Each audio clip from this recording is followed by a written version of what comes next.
আসসালামু আলাইকুম ভিউয়ার্স। আশা করি সবাই সুস্থ আছেন, ভালো আছেন। আজকে আপনাদের জন্য একটি নতুন ভিডিও নিয়ে আসছি। ভিডিওটি হলো যে আপনারা Facebook এ কিভাবে খুব সহজেই কনটেন্ট মনিটাইজেশনটা পাবেন। আপনারা অনেকেই জানেন যে আমি Facebook প্রোফাইলে কিছুদিন আগে কনটেন্ট মনিটাইজেশন পেয়েছি। তো আসলে ভিডিও লং না করে আপনাদের শর্ট ফর্মস এ কিভাবে আপনারা কনটেন্ট মনিটাইজেশন পাবেন এবং তার জন্য কি করতে হবে পুরো ভিডিওটি দেখবেন, বিস্তারিত থাকবে আজকের এই ভিডিওতে। তো ভিডিও না বাড়িয়ে চলুন আমরা শুরু করি। ১ম এ আপনার ফোন থেকে Facebook অপশনে যেতে হবে।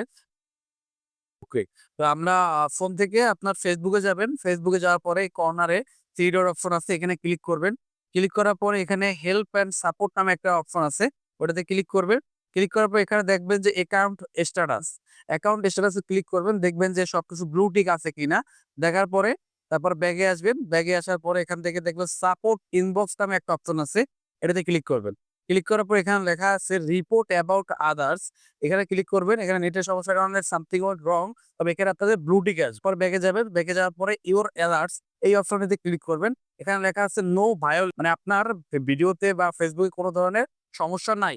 তো এইটা যদি না থাকে আপনি কন্টিনিউ যে ভিডিও পোস্ট করবেন একটা টাইম ধরে, যে এই টাইমে প্রত্যেকদিন আমার ২ টা বা ১ টা করে ভিডিও পোস্ট করতে হবে।